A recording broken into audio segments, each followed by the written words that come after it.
right? I got my car jacked. It could have been one of my followers. I don't know. Oh my God, that's right. That's right. We It could have should been targeted. I have no idea. welcome back to the Spotlight Podcast, a podcast where I have artists come on here to talk about their story and how they got to where they are and show you guys something new. And because I think everyone has their own individual, unique story. So without further ado, I have my friend Brad Redlick on here today. Appreciate you coming on. Thank you. Yeah, man. Appreciate you having me. Yeah, so basically, I'm going to go over a couple different things in this episode. I'm going to have him talk about, like I said, how he got going. And then we're going to get into like a little social media segment of it. And then because he's been working on his career and doing different things, I'm going to have him kind of recap what's been going on throughout the year as kind of in reference to where he's at now. So, yeah, let's dive in. So you the other day sent me a video actually, or you linked me to something, and you said like this was a show I did way back when, and that was actually really interesting to me. But I think you probably got started a little bit even before that video. Mm-hmm. So yeah, kind of let me know like how you got your start from day one till today and when that was and all that good stuff. Sure. Yeah, that was like a little theater in Naperville. I don't even think it's there anymore, but it was just kind of an acoustic local music showcase put together with some local artists. And yeah, I didn't have a band like set up at that time, so it was kind of an interesting time. At that point, I was recording all the instruments to all of my songs in my basement and then releasing them on streaming platforms. And then I would go out and I would play the songs, but I would play them solo acoustic because I hadn't put a band together. This was like right when COVID let up, like the first shows after that. So. And not to cut you off so soon, but for people that don't know, what kind of music were you putting out there? Yeah, so it's like a mix between like country and rock and blues.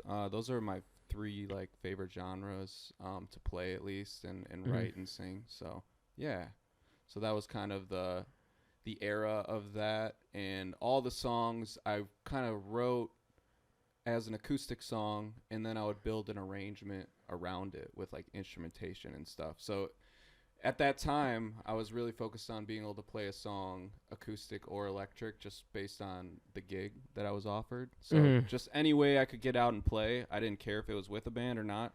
I had some musicians that I would play with, but it wasn't as frequent enough as it is now. So, yeah. So I feel like playing live is a pretty like, I don't know, it's a pretty quick jump to what you're doing, right?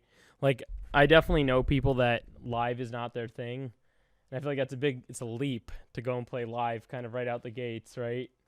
Yeah, that's interesting because I think what you're saying is true. I've never thought of it as like online versus live because I've always liked live shows and I've gone to a lot of performances, and that's always my favorite thing. Like I love studio records and people who put up interesting TikTok videos and stuff, but like live has always been my goal. Like I do all that stuff, all that promotion, marketing, so I can play live. Yeah. Because I feel like that's the best representation of me and in my art, and that's the way I can really connect with people and give people a good experience that they walk away with and think, you know, they gain something from it. So yeah, that's interesting that you say that though. So, I mean, like I said, that is a leap of faith, but even before that, did you have anything that was like, that made it kind of like difficult along the way from like jump, or is there like things you've maybe like regretted from the start where you're like, yeah, maybe if I had known today I would have done this kind of thing? With performing live, or just in general? I'm with saying the like path? when the path of music, when you first started, like was there things that you're looking back on like, Honestly, no. really? Yeah, I don't have many regrets, man. Like I look forward to failure in life and learning from failure. It's kind of a weird thing to say, but that's kind of how my mind is. Like if you've known me for a long time, I've changed a lot over the years. Not necessarily me as a person. I think I'm still the same person that I was when I was a kid, but like I think just my interests and hobbies and stuff, I'm always looking to grow as a person. And so like for me, the uncomfortableness is what I look forward to, because once you get past that, like you're like, oh, okay, I figured it out, and it's rewarding. And I think in a live scenario, when you're going out and playing, like I played so many shows that like I've learned you have to learn from your mistakes really, really quick. And that's kind of what I was asking too. Yeah. Yeah. I don't even think about many mistakes though, honestly. I just like my life is so fast paced that I just move forward. Like I don't Yeah. give myself time to really even think about I stuff mean, like that. Like for instance, like something I'm thinking of right now, like when Sure. I feel like I've seen you get significantly better as far as like how you interact with crowds at shows, right? Yeah. Like, do you think you had that in you from the get go? I don't know. I mean, I think I've definitely improved on it, Mm-hmm. and I think to me that's just another skill in the Mhm. repertoire of being a musician, and that's why I play so many shows. It's because Mhm. I'm trying to be the best performer I can. Yeah. So I'm always trying to push the envelope of myself. So, but I wouldn't say I had any regrets. I would say like, well, if I didn't have a lot of experience performing live, Mhm. then I might not be that good at it. You know? Yeah. Like I started from zero on everything. Yeah. So, I didn't grow up in theater or anything like that. So, Mhm. yeah, it's just to me that's part of the fun. Like I really enjoy learning stuff. So I never look at things like, wow, I was so bad then. Like I Mhm. think what I have that a lot of my favorite artists have is like just a lot of feeling when they perform, and I think you believe what I'm doing, whether it's good or not. I don't know if that ever mattered, Mhm. At least to me, like, I mean, you want to be a certain level of good to be on stage, and I think anyone that's playing on stage is a certain level. Like, Sure. people who aren't good don't get booked on shows or feel confident enough to go perform, Right. 3 hours Right. straight of music. Like, Yeah, it's kind of you my know? original point. Yeah. So Yeah. I think I've learned a lot of stuff along the way, and I think in the beginning there was some daunting probably feelings, but at the same time that's what excites me is the challenge. So, Sure. you know. To bounce off of that a little bit, there's people around you that kind of like are in your corner, in your circles that like Uh-huh. give you that boost, right? That keep you going. But then you also have like people that have like inspired you along the way. Mhm. Were there any like people that inspired you as far as like when you first started, or did you just like? I mean, you said Yeah. you were pretty much like self-made as you kind of started from zero, but were there people you looked at like I kind of want to play how that guy does, or anything sort of like that? Totally, man. I think there's been a lot of influential people that I've met in real life, and then Mhm. also have seen shows of or watched performances on YouTube, and Mhm. just like, you know, Any names? I would say a really big influence on me coming up was this band Primal Moon. Ooh, So local they're band. yeah, so they just released a record too. So Mhm. go give that a listen to. But dude, I've known these guys, since I started playing music, which was Oh, wow. when I was 20 years old. And I was playing shows with these guys all the time. And Joe Brunker, he's like a really close buddy of mine, and he's also a singer and songwriter. And there's other musicians in that band that have played in my band that I used to open for them, and I'd get the opportunity to steal the drummer and the bass player, Tony and Luke, and they would play some of my songs, and then they would go up and rip a set. But they were always a really cohesive group of guys, and they always are trying. Joe especially, he's always trying to push, promotion and push, the performance to the next level. Mhm. And they're all super talented without even trying to do that. But it's just they're the full package. Sure. And so I was always trying to do that with my music and myself and my band. So I think over the years we've kind of ebbed and flowed with each other with like learning stuff from each other. Mhm. So it wasn't always like, oh, they're like, I'm trying to be like them. It was like we had come from different backgrounds, so we were always learning from each other. And That's cool. yeah. That's really cool. So How do you think like because you come from the suburbs, kind of like myself. So I was wondering, how do you think that changed music for you in the suburbs versus the city? Because like I know that's a big deal out here, especially when you're in Chicago. Everyone's always like, they're like, oh, you're from the suburbs. yeah. Like it's a lot different. So it's actually interesting that you say that, because I think when I first started playing, I was playing in the suburbs, and then college I was doing some stuff down at ISU, And then I actually moved to the city, and that's when I started doing my own thing. Because I was in an apartment by myself. So I actually started my solo career in the city, in the technically. city. Yep. So Wow. I would go to the Elbow Room, which has now been closed down. R.I.P. and I would Elbow. yeah.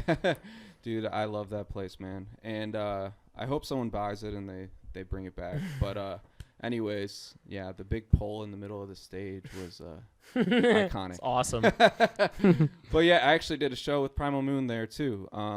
And that was one of the first shows I did with a full band experience. Wow.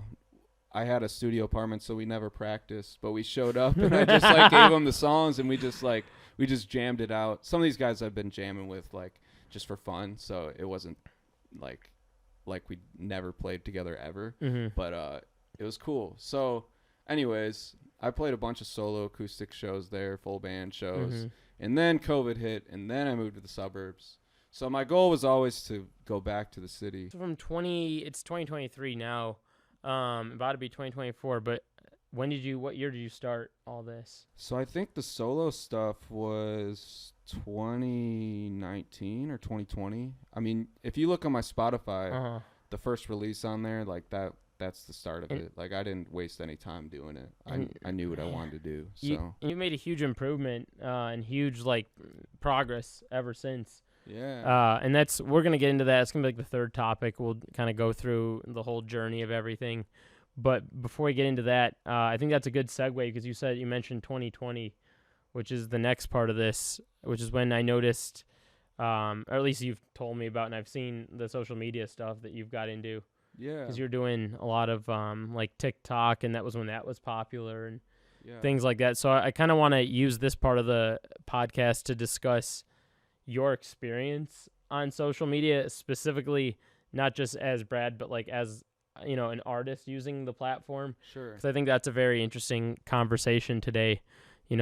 I personally work with a lot of artists, and we've all, like, everyone knows about the good 200-300 views if you're an artist on TikTok, and sometimes for that matter, Instagram and other social medias too.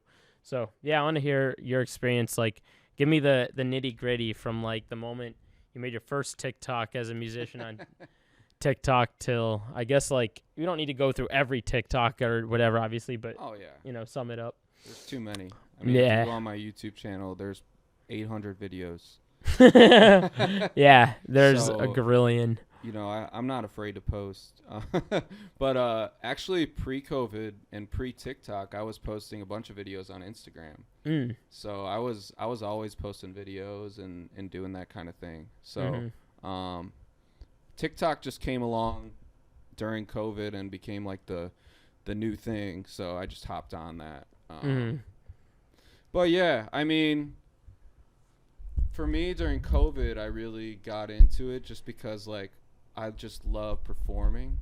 Like, I would go to open mics as often as I could just to play. Like, it wasn't about the views or anything. It was just, I like performing. I like playing. So TikTok was a way to get that out of my system and show people, like, hey, I wrote this new song this week, check it out. Yeah. And not necessarily looking for validation or feedback, but I just like posting stuff. I like, when I went to an open mic, I would always have a new song. Here's a new song I'm going to play. Okay. And I would gauge reaction and stuff, but it was just honestly for me to do. It was like, it was cool because I think as a songwriter, I think that's kind of something you think about is, I wrote a song. Nobody else wrote this song, so it's mine. It's something that you created.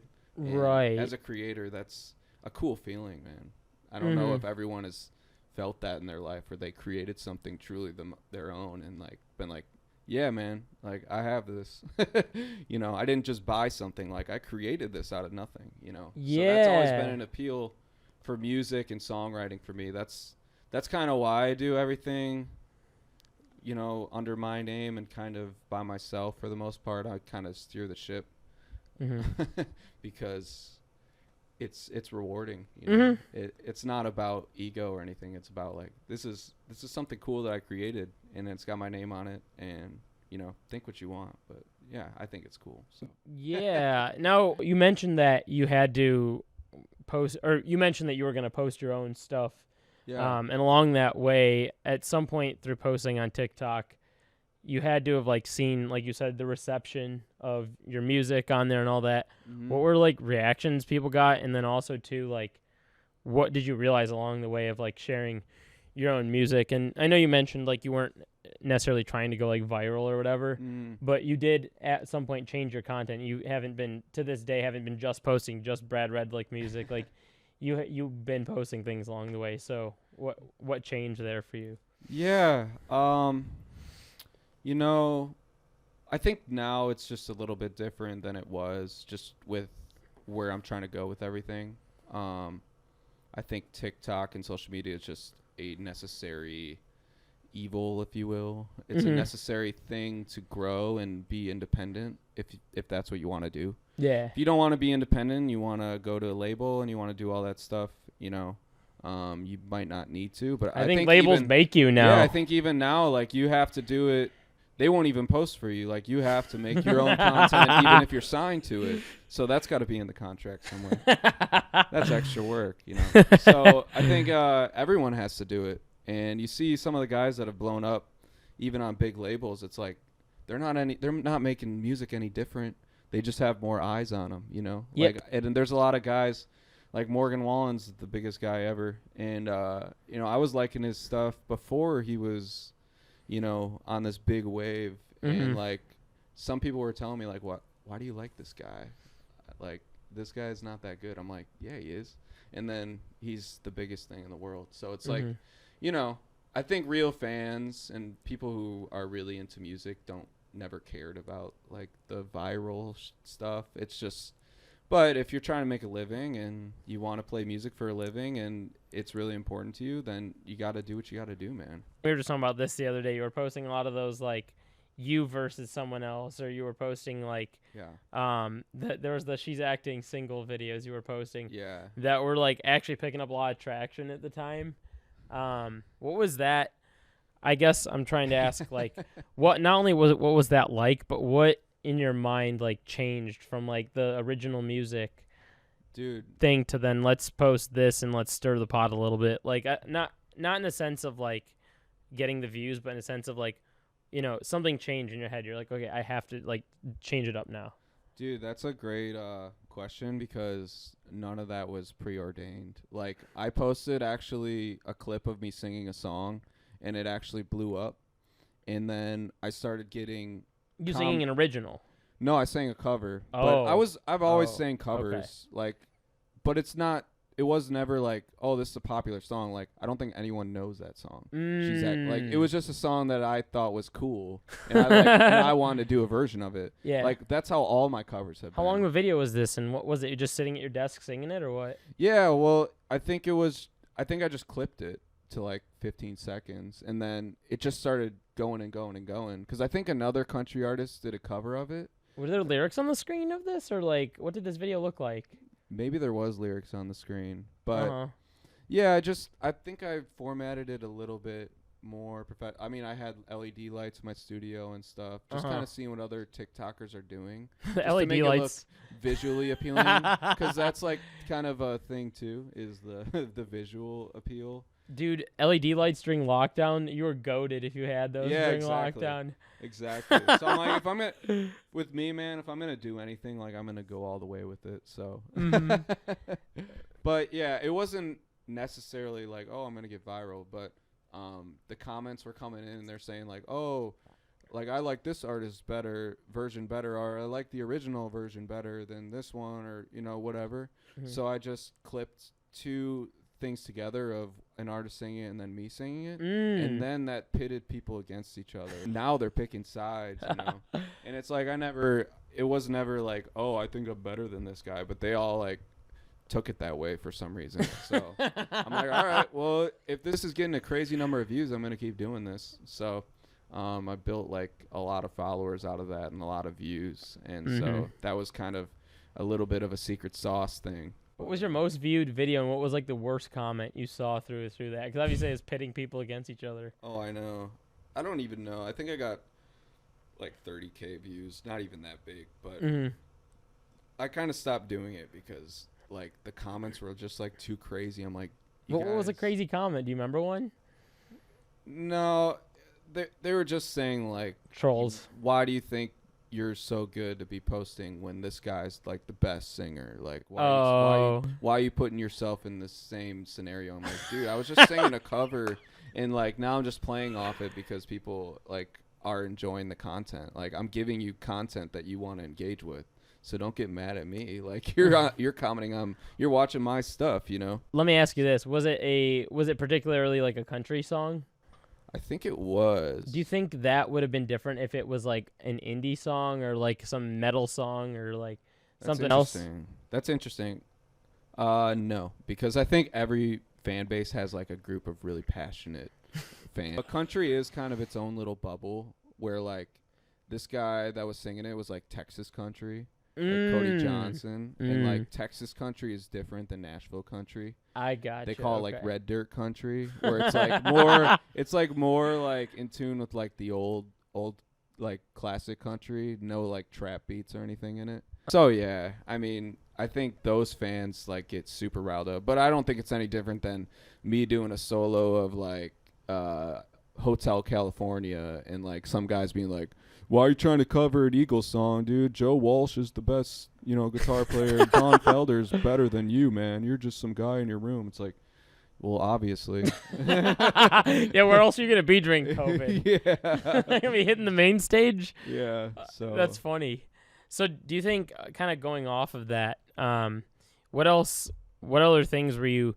Because I want to get like kind of a breakdown of what else you were doing on social media, because I think that's the big question for all artists now is like, it's like, what can I post to get my own music out there? And that was one thing that you did, 'cause that kind of helps people see some visibility on your end. And so you had that, but what other like things were you doing on social media, or like what other, even if it's not things you were doing, but like what other kind of things are going through your mind as like an artist that's posting on social media from that point forward? Yeah, I think if you look at the my whole profile and you look at everything I've posted, everything I've posted has been something that I've wanted to post. And I don't think people think about content like that. I want this to feel like a hobby at all times. So if I don't feel like posting something specifically, I'm not going to post it. Like, I'm only posting stuff that I personally enjoy creating, you know? Like, I'm not going to write a song just to be quote unquote like viral or like make it like overly pop or catchy, radio friendly. Like, every song I write is something that I actually wanted to write and finish. If I didn't want to do it, I wouldn't have finished it, you know? Like, there's enough stuff I have to do during the day that like I have to force myself to do because that's part of life. Yeah. You know? And so nothing with my social media posts I think are forced in that way, like, oh, I need to appease these people, or I need to be, look a certain way like this, Yeah. Like, yeah. So, and I think that's been kind of a good and bad thing, I think, over time, because you do sometimes have to do things you don't want to do in business and to get attention and stuff. Yeah. So just kind of letting go of that might help with virality and following. But I just want to be authentic, man. Like, that's the only way I'm going to be able to do this long term. I see a lot of guys that shoot up really fast in socials. And I think the faster you get something, the faster it can be taken away from you. True. Like if somebody starts, gets really buff and does like steroids or something, and then they get off it, what happens? They become not strong. It's a good analogy. I like it. Yeah. I'll just do the work. I don't mind doing the work and being, myself and finding something authentically me that people connect with. And if they don't, whatever, dude. Like I just enjoy this process, man. Now, it is a perfect segue to this part of the social media thing I was going to bring up. So you like posting things that are like authentic to you, right? Yeah. And you recently posted a clip of Greg Allman talking about music, I guess, theory, so to speak. Sure. And it follows kind of what you believe in as far as music. Yeah. But the people that don't believe, the people that don't know you, don't know that's what you think about music.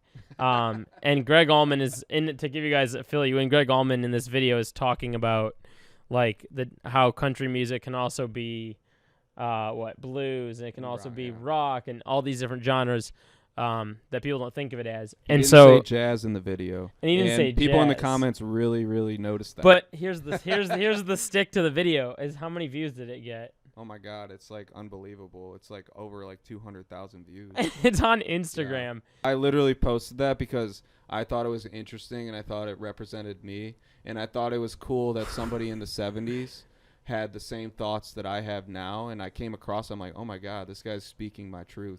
And so I'm like, I'm just going to post his version of it because he's more notable than me. And dude, I love the Allman Brothers, and They're awesome. I mean, there's just, they covered so much ground, and they really changed music forever, and people are still trying to catch up to what they're doing. But anyways, I mean, I didn't post it thinking, oh, this is going to be something that gets me a bunch of views or whatever. And I just thought it was cool. And I was like, at the beginning, I'm like, oh my God, all these people are watching this. I'm like, I didn't know there was that many Southern Rock Allman Brother fans out there, on social media. 'Cause I've been doing stuff that's in that vein for a long time. And which is cool, though, because I think it brings in, we do Allman Brothers songs and covers and stuff like that. So, and I have influence of that. So it brings in the right crowd, So I'm paying homage to those who I've learned from. I mean, I learned to play guitar basically from the Layla album, which is Duane Allman, Eric Clapton, and a bunch of other guys in jam bands and stuff. And, like, I learned music from them. So why would I not pay respect, I didn't come up with how to play slide guitar on my own, So I think I kind of got this from what we were just talking about, but what would you say to, like, what would be your advice to someone else posting on social media as an artist, just through your personal own experience? Yeah, I think if you're worried about the outcome, you're just not going to have a good time with posting. And I've never really been worried about the outcome. I've always been, like, worried about, do I think that this is cool, or do I think that, like, I believe in this, what I'm doing here? And, like, that's when I post it. It's just, I just check those two boxes, and then I was like, all right, I'll post it, I don't, at least starting out especially, like, now I'm thinking more, like, about the viral game, just because I want more eyes on what I'm doing. And I think when I play shows, like, people are really receptive to it, so I just need to get the word out there more. And I mean, you've had a couple people recognize you. Yeah, it's been weird. Yeah, I've gone out to a few concerts in Chicago, and I've had people that recognize me from some of the Old Crow shows, and they recognize my logo. They'll see my hat, and they'll be like, "You're the guy. You're the Old Crow guy." Like, I guess I'm the Old Crow guy. It's the BR hat they're recognizing. I would just say, like, with anything, man. Like, if you're trying to work out, if you're trying to, go to take classes or something, or, build a new hobby, like, do what you enjoy about it. Don't try and be good. Don't try and be the best, because it doesn't matter, dude. There's always someone better than you in the gym, especially. No matter what. Yeah. Or in music, and just be you, and that's going to fill your cup to want to do it again the next day. 100%. And that's what this is. This is life, man. Like, you don't just get successful and then you get to chill. Like, you have to get up and do it again and again. Keep the momentum going. Yeah. So it's like, love the journey and love doing it your way, and that's going to give you the most energy, Yeah. Like like Burger King, bro. But yeah, that's all I'll say. I mean, I don't know if it's good advice or bad advice, but that's what's been allowing me to keep at it for so long. And the longer you do something, the better you get at it, and the better you get at it, the more opportunities you get. And you post on all platforms, right? You post TikTok, YouTube, and all Instagram, everything.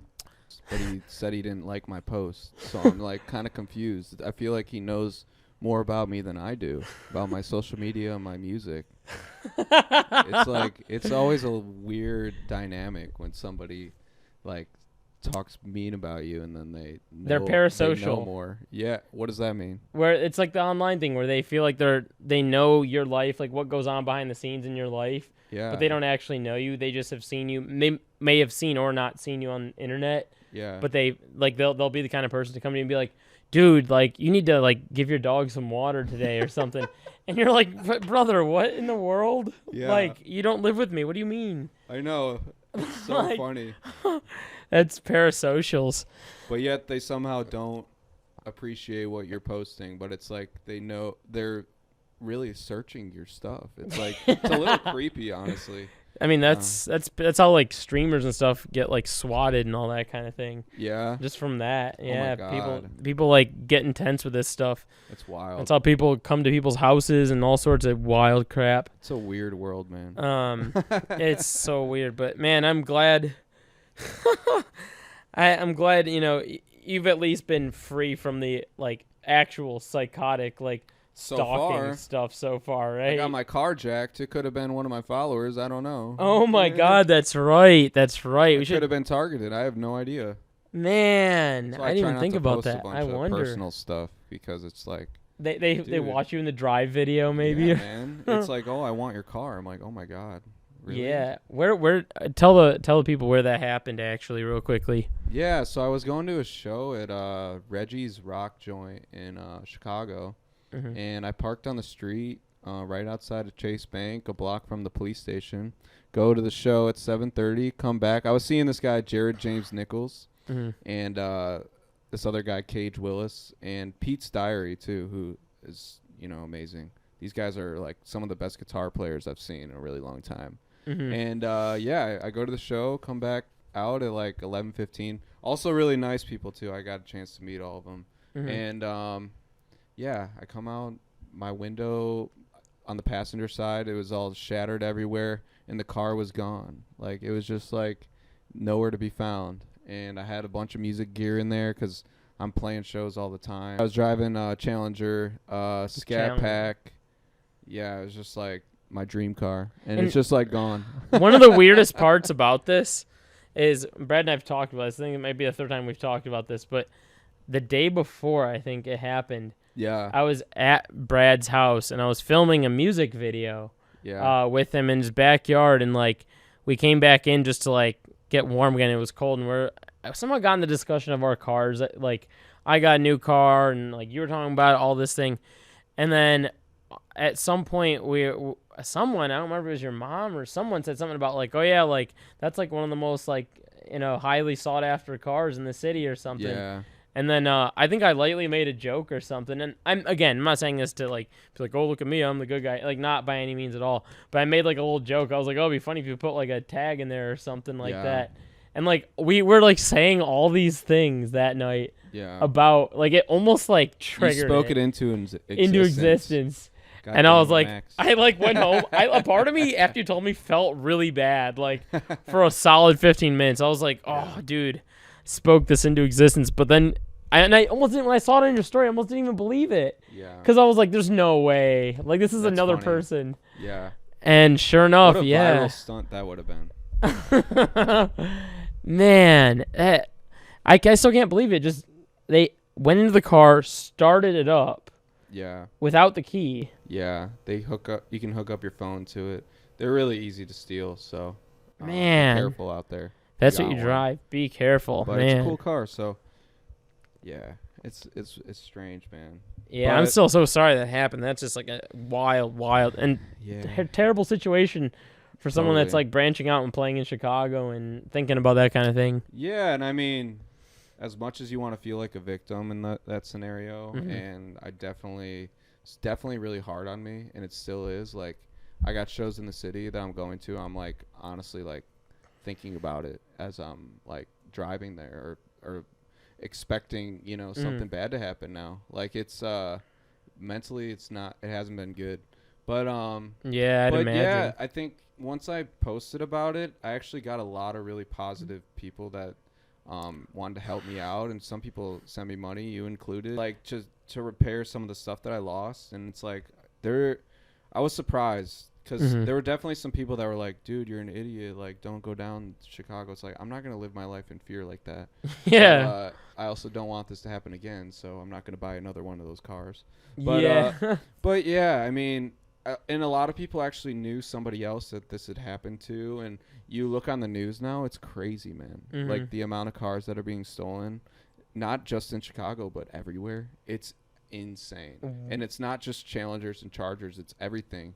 And I'm just happy like someone didn't come up, with a weapon or something.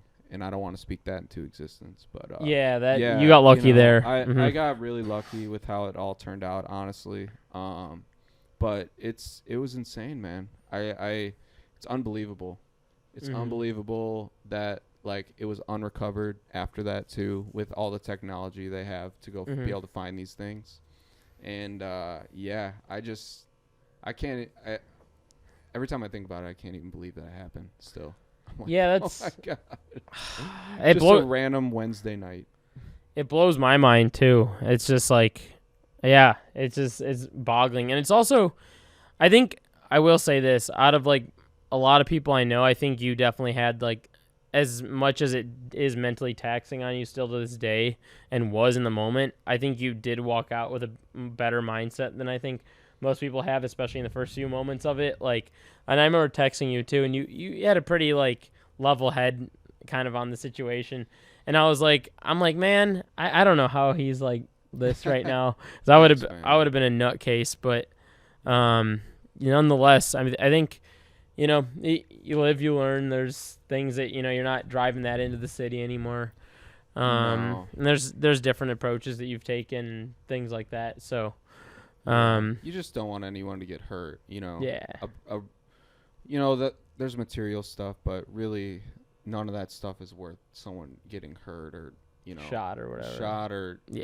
The unthinkable things that could happen. Mm-hmm. So yeah, that's the stuff that that would be even harder to live with. So I'm happy that happened. But just crazy incident. So to kind of segue off of that, you were at a show, but aside from being at shows, you play a ton of shows. And I've been, you've had me along to shoot video for a lot of these shows, if not most of them. And that being said, I mean, you've been playing to this day. I mean, you've played at like what? Isn't Crow like the biggest country bar in Chicago? I think it's the biggest or at least, bar. If it's not the biggest, at least definitely one of the biggest. Yeah. I think the amount of people in there, I don't see any other bar with more people with live music. Old Crow is packed. That place is. There's probably 1,000 people in there at some points. Yeah, and you've played back to back Fridays and Saturdays in there. Yeah. And then you also had the other end of it. I mean, like we said earlier, you were playing a venue. What was the first venue you played in? How many people were there? Like. Oh, I don't know, man. Like a few. The artists. The other artists that were there. Exactly. Yeah. And so it's like you've gone from that to this other end of things now where, I mean, you're getting calls to other venues and things like that. So I guess kind of bring me through the journey of it. Totally. Dude, there's so much to the journey. And you could probably you probably have a better insight than I do because I'm in the driver's seat, man. I'm not looking at myself and seeing myself grow in these certain ways. Like I can look at old performances and be like, wow, I do that better now, or I learned this, but a lot of it has just been through just going and going and going. The reason I was phrasing it like that is because someone that is you've been doing this for 4 years now, I guess, like yeah. that? I don't think like most people like make that quick of a jump as you did. Like some do, but no, I don't think that's like in everyone's thing to make that big of a jump as you have in that time frame. Sure. Which is why this is interesting to me. Yeah, I don't know, man. I think I have a really good business background. I went to school for it, man, and I work in business, and I have a data analytics job, and dude, I've always been interested in stuff like that, in branding. I was in like every club I could be in college. I created my own clubs. I was the president of a disc golf club in college. Oh. Yeah, I played professionally, like not professionally, but like I played in tournaments and stuff, and I was always competitive. The amount of hobbies I've had have been, I can't even tell you all of them. I've done jujitsu, weightlifting, powerlifting, soccer, basketball, all kinds of stuff, man. And I think just all of my experiences and my passion for music just molds really well with the current climate of like building your own brand and like that kind of thing. I've always been a self-starter.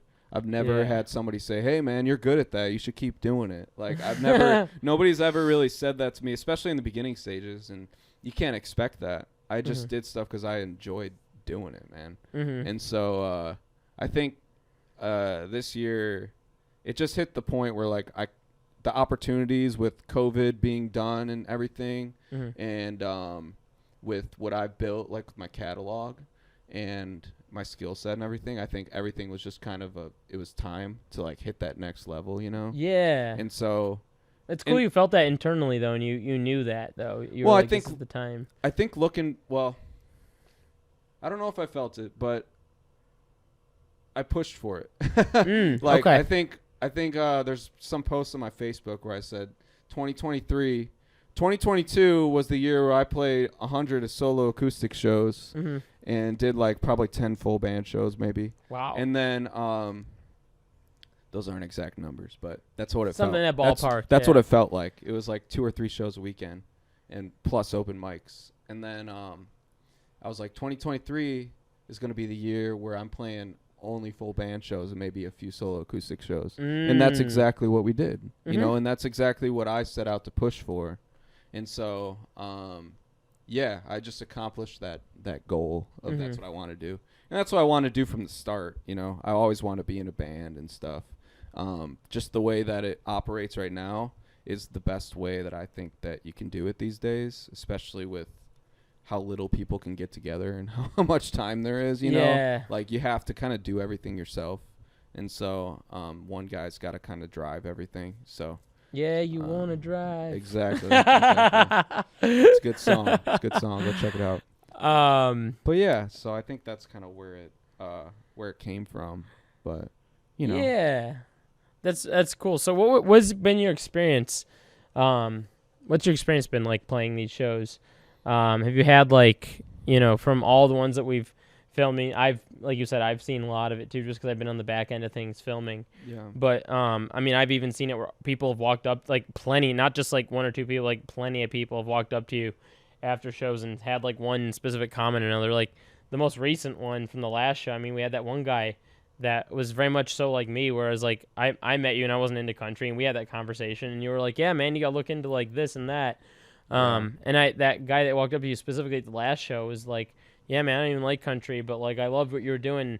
Then he even like was like, yeah, I'm gonna go to like Country Thunder and all this stuff because he That's heard amazing, you play, man. which was like that like blew my mind. I'm glad we got that on tape, but yeah, what's been your experience along the way with like people and all that, playing so many shows live? Dude, that's a crazy moment, like thinking back now, because like of how many people in country music that say I'm not country. Yeah. And say I'm rock, and I just brought them a new fan. Yeah. You know, that had never considered it. And there's actually been some other photographers and stuff that have come out to shows and been like, you know, not all country's bad. I'm like, that's what I've been trying to say, man. Like, I'm trying to be an advocate for country music. I'm not trying to say, like, country should be like me or be more rock or be anything. I'm just saying, like, every genre has good and bad versions of that genre. Yeah. Good and bad, you know? And that's all that there is in music. There's good music and there's bad music. I mean, everyone's playlist has every genre, you know? At least mine do. And I think a lot of my friends that listen to music, they're not just one genre fan, or they didn't grow up on just one genre, you know? And so that's why shouldn't my shows be the same way, you know? And so I think that really entices people when you're not so like country music or nothing, you know, like you can only play these songs. It's like, dude, like everything has country influence in it. Like country came from blues and rock and roll. You know, you heard Greg Allman say it, and it's like it's all just one big thing, you know, especially with the guitar, man. And that's what really got me into country, was like all the new music I was hearing, none of it had guitar riffs or guitar licks as the main thing. Like they cut out and guitar you do a lot solos. of slide and different solos with that and everything. Yeah, so country was like the place where I was like, I can still play guitar, which I love to play, but I can also write fun songs that I like and catchy songs, and I can also rock out a little bit too. Like it seems like that's the genre right now that's allowing other people to come in and do different things. You see hip hop guys going into country now. People with face tattoos are the face of country. Jelly Roll and these guys, and it's like Morgan Wallen's hopping on tracks with Lil Durk and different things, and like collaborations are huge in country to begin with. Tim McGraw did it back in the day with Nelly, and it's just like, dude, it's cool. So I mean, if I'm country, that's cool. If I'm not, whatever. But I tell you what, the country venues have been a lot nicer to me than some of the indie rock venues in Chicago. Like, they won't even touch me because I'm associated even a little bit with country, and it's like, and they're just like, nope. Yeah, and it's like, dude, I like Americana stuff too, and I see Americana bands getting booked. I'm like, man, like I'm not just like one little thing like that. Like I like indie music too. Like I mean, dude, I've gone to shows for everybody. And it's an interesting dynamic country because it is kind of a little bubble where you could be into everything else but country, and that's what I think a lot of people grew up saying. Yeah. Like in middle school and in high school and college, like a lot of my friends be like, "What do you listen to?" Everything but country. Yeah, that was me for sure. Yeah. I don't even like actively seek out country music, so to speak, but now I'm like more consciously aware of like things I was listening to that actually are considered country. Totally. Which is definitely been a thing that you've changed my mind on for sure. Cool, man. And I think I love it. I was very like, nope, country, because all I had before was people like blasting like the worst of it in my face. Yeah. So I just wrote it off as like bad and like blocked it out. But I think that's anything on the radio, man. You listen to rock radio, and the classic rock radio plays classic rock, but like there's a lot of the rock radio that's like the most like pop version of it sometimes. Not all of it, but like some of it. Yeah, 100%. And it's like, it's no different in country. You got to go and you got to search for it a little bit, man. There's a lot of great music in every genre. You can go stream Brad Redlick, right? Yeah, right. You can just easily do that, and then you'll change your mind.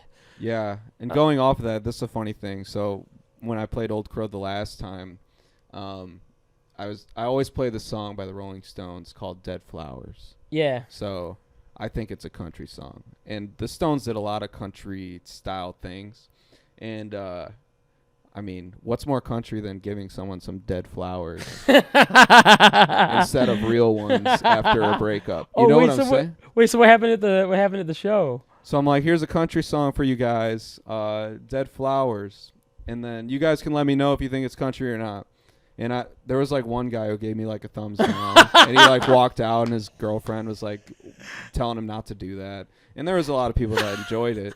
But then right after, dude, I played this song, which is like a huge song. It's a Ernest and Morgan Wallen song. It's called Flower Shops, which is basically about kind of the same story. Like, you had a breakup and you go give her some flowers.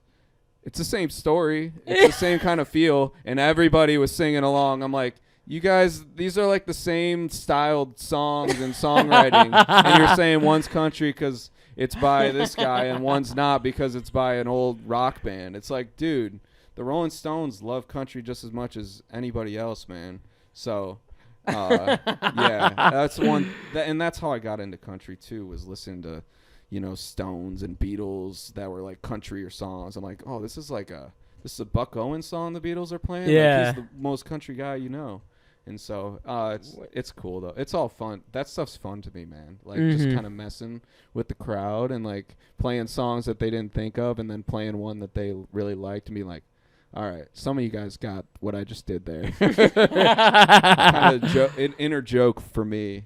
Yeah. When I'm putting a set together. So do you think you've had, like, an overall, like, through the course of playing all these shows, I mean, is there many, like, highlights for you specifically? Like any shows that you can point to, you're like, that, like, for instance, that was like a moment you obviously remember. Is there any other shows throughout the course of the ones, even if it's like Bub City or even if it's Crow or, wherever else you're playing? Yeah, I posted a clip about the one where someone gave us $100 to play that Weezer song, and then we got like 7 encores at Old Crow. That was insane, man. That's crazy. Like, the venue was literally like saying like, do not play another song, like you have to shut down. And I was like, I was trying to be respectful and like walk away, Mhm. but like everyone just kept hyping it up. They're like, play one more song. And eventually I just got on the mic. I'm like, has this ever happened before in this venue? They're like, no. Well, you guys should let this happen because your patrons want this to happen. And then they're like, okay, fine. So then we played our song So Long, and it was like just an awesome night. And it was just like, dude, I've never like, that's the stuff you dream of, man. Mhm. Like that's the stuff I can fall asleep at night and be like, man, I'm grateful. Yeah, for sure. That makes it all worth And it. that's what the crowd wants too, man. Like the Mhm. crowd wants Gotta feed 'em. exciting stuff like that, right? Yeah. So why not give it to them? You know, like Mhm. they're paying to be there, so let them have a great night. You know. Mhm. So, but yeah, and there's people that have been working there all day that want to go home, and it's almost 2 a.m. And I totally understand it. But Mhm. I was just like, this is a moment that even if I don't get it on video, like I'm gonna be able to relive this in my head. So that was like one of the all-time moments Mhm. where I was like, I'm meant to be on this stage, man. That's really what that said to me. Yeah, You yeah. know, I've earned this. That's really cool. Is there any other like moments from the year that you wanted to highlight or anything? Because I was going to ask you about what your plans were for 2024 and what you have ahead of you. But is there any other things that you wanted to? Dude, every time we play a show, there's something that sticks out. Like you said, the guy that never heard country music before. Mhm. God, the last show, everyone was telling me like I'm gonna be the next Zach Bryan, and like that's just super humbling. That's like, that cool. guy is like a legend, man. And you know, it's and I never got into this to look for that validation stuff. Like, Yeah, it's but just I- the extra. yeah, and I just want to play as much music as I can in my life. That's Mhm. literally why I do Live, this. right? Yeah, and I Yeah. want to be able to, be fairly compensated so I can give my family a great life and support myself. Like Mhm. it is something that's unique and should be, you should be rewarded for. But 100%. but yeah, I mean, I think it's really cool every time we go. I'll make sure to always play this 90s song, Champagne Supernova. Yeah, that's a Brad Reddick Yeah. cover classic. We love Yeah. that. And like we always pair that with my song Bottle Down, which is like a country thing, I guess. But Mhm. the riffs are similar. Like a lot of my guitar riffs come from like 90s stuff. Mm. You'll hear it on Anything But Love, which people think is a country song, and it's like Mike drummer is always like, I can see that you play that. That's a 90s riff. That 90s always comes out of you. I'm like, well, yeah, I grew up on it. So I try not to block that stuff out, man. Yeah. And so we go into Champagne Supernova, and people are just blown away, and we play it at a country bar, and that's like the biggest song of the night. Like I've had people that are outside walking by, they'll come in and they'll be like, dude, I heard you guys playing this Oasis song. Like, Oh and my that's why we God. came in and we wanted to listen to you. Sick. And it's like at a place where you don't hear Oasis songs, or they tell you not to play that stuff. The crowd is At enjoying Crow, it. right? Yeah, at Crow Yeah. or Bub City, we did one. Brower House, we did it, and we had people come in. Like every night, that is like the biggest song that Yep. people come in, and it's like the most off genre thing to do, like some angsty like 90s Oasis Yeah, British why not? rock. Yeah, so that's always covers are cool when you do the ones that you really like, 'cause that's like one of my all-time favorite songs. So Mhm. it's cool when the crowd feels the emotion that you're putting into it, 'cause I don't know if it is just the song that Mhm. they like or whatever, but I think a lot of people, that's a deeper cut Oasis song that everybody knows. So it's cool. It's not Wonderwall. Yeah. And I don't have a problem with that song either. As far as 2024, then, what do you have what that you're looking forward to as far as Brad Redlick and what's ahead? Yeah, man. I don't know.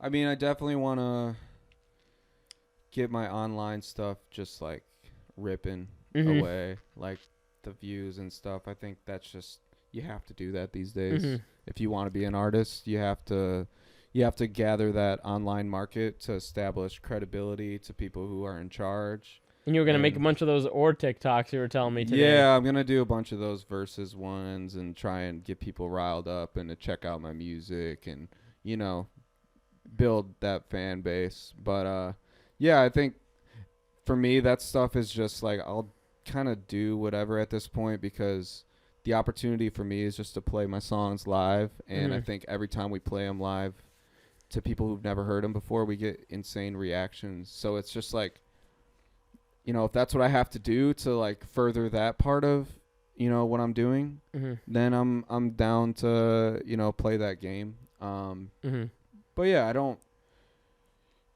you know, it's fun, man.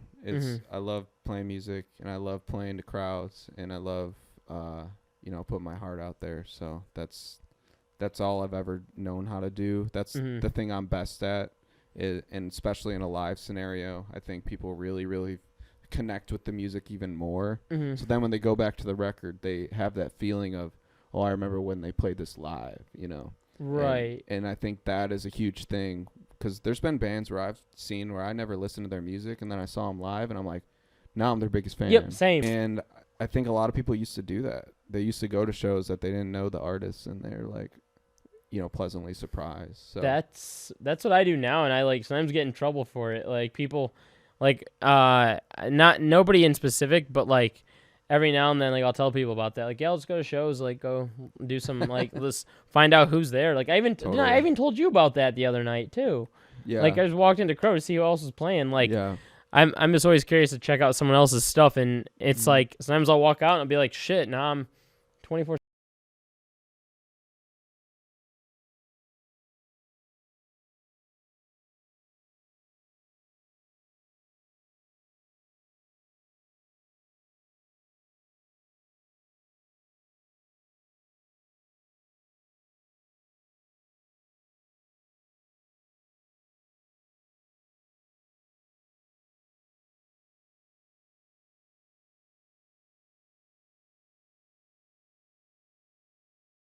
Set list every show, and it just depends where we're at, you know.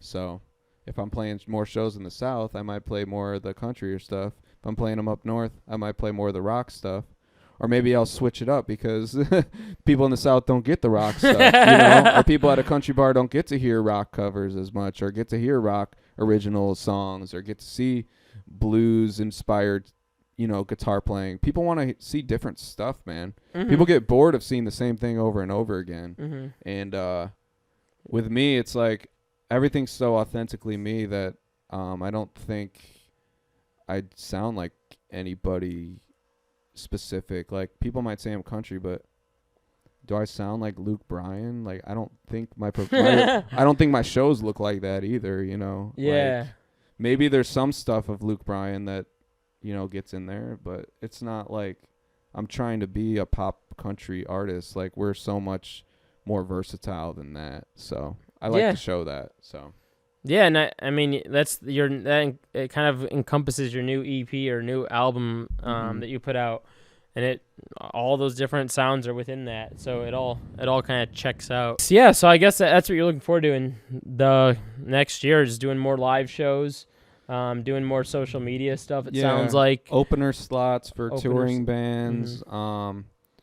I would love to play at Shuba's or Lincoln Hall or, you know, Sleeping Village or Bottom Lounge. I bet you could get into Empty Bottle. They've been doing a country segment there. Empty Bottle, Subterranean. Dude, I've been to so many shows at these places. Beat Kitchen. But none of these places will contact me back. It's like, I can bring you a crowd. Like I can do good business for you, man. Like I love your venues. I love the bands that you bring in. Like I'm not just trying to hop in on something. Like I'm a supporter of all different types of music, you know.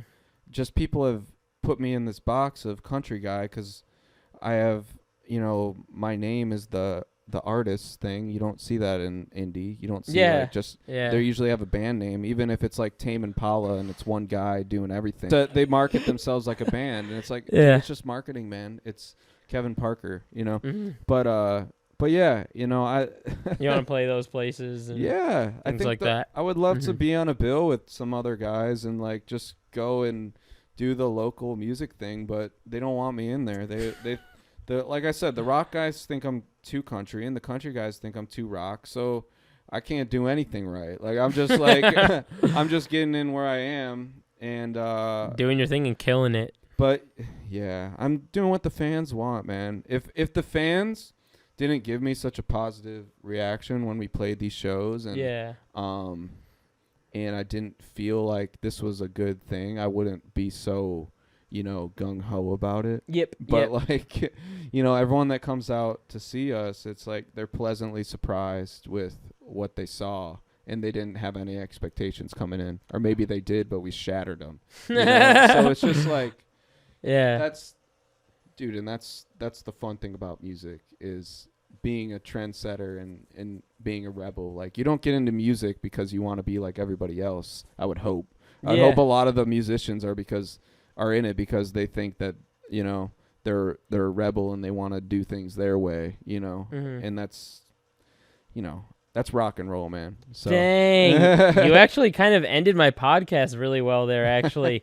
I asked for an advice segment at the end of it. Yeah. But I feel like that is your advice, to just be yourself. And and I mean, I guess if you have any other advice for the end of it too, because I do ask for advice, but that was good advice right there.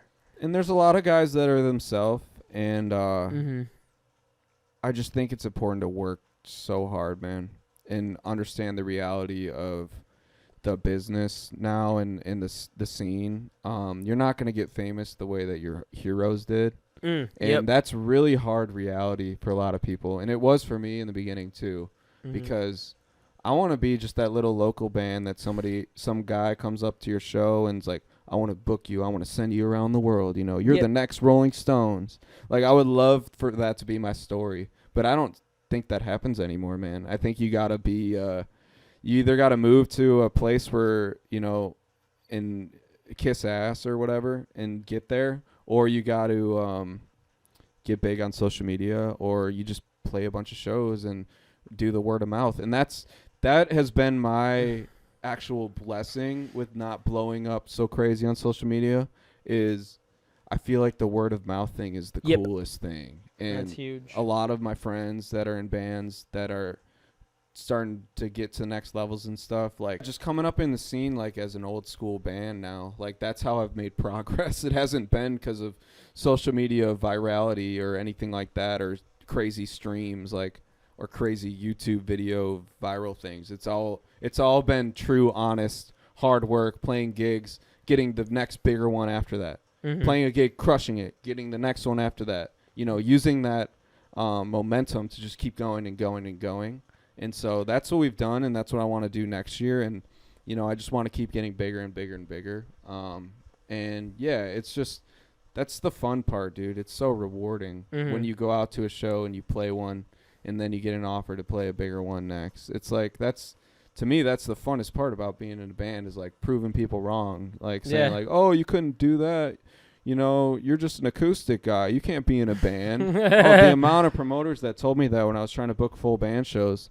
And then I go out to Crow and we crush it with a 3-piece. And now they want to get me in on all their shows. I'm like, dude, like, I try to be nice and, get this relationship going, and you're making me like have to grind so hard to get to the next level. And now you want, the benefit of it. It's like, you're not helping me at all, and I'm working so hard, so yeah, now it's just funny. It's just funny how perceptions of other people of you change over time, especially in this business, man. It's like, it's weird. It's definitely weird, but whatever. Yeah, I think that's good advice. It's what you sign up for, man. If you want to be a rock star, sometimes you got to act like one, man. And that would be my advice. And it's all good. Hey, that's funny. That used to be the name of my podcast. What's that? It was called It's All Good. That was when I named it during COVID. That's awesome. That's funny. But yeah, appreciate you coming on and and just covering your story and talking about your experiences with everything. Dude, yeah, man. Appreciate it. And let them know this again, man. Let them know where they can find you at. You can find me at Brad Redlick pretty much everywhere. TikTok, Instagram, Spotify. Go check out the new record. I don't care if you follow me or not. Just go listen to the record and go tell your friends. Like, tell your friends, tell your mom, tell your pets, tell everyone. Like I said, as somebody who's not doing things the conventional way, word of mouth, and you guys are going to be the reason why we get to the next level. The fans are going to be the reason why. The fans are the reason why I'm allowed to play at Old Crow and play hard rock songs and play Stevie Wonder songs and play country songs all in one set. It's the fans. It's because you guys enjoyed the show and you told people and you showed the love, you know. It has nothing to do with me. Like I'm just the guy trying to give you guys what you want and what I believe in. And if you guys believe in it, however much you believe in it, the people in the industry, they will listen. So it's all about you guys, man. Yes, sir. Yes, sir. And I've seen this happen in real life, so I can confirm, okay? Yeah, for but real. hey, definitely take that advice. I think that's the best you're going to get, folks, okay? And, yeah, again, appreciate you coming on, and I'm sure, this won't be the last one we do. So, yeah, man. Thanks again, and talk to you guys soon. Smash that subscribe button if you made it here. Enjoyed this episode. We'll talk to you guys later. See you in 2024. Peace.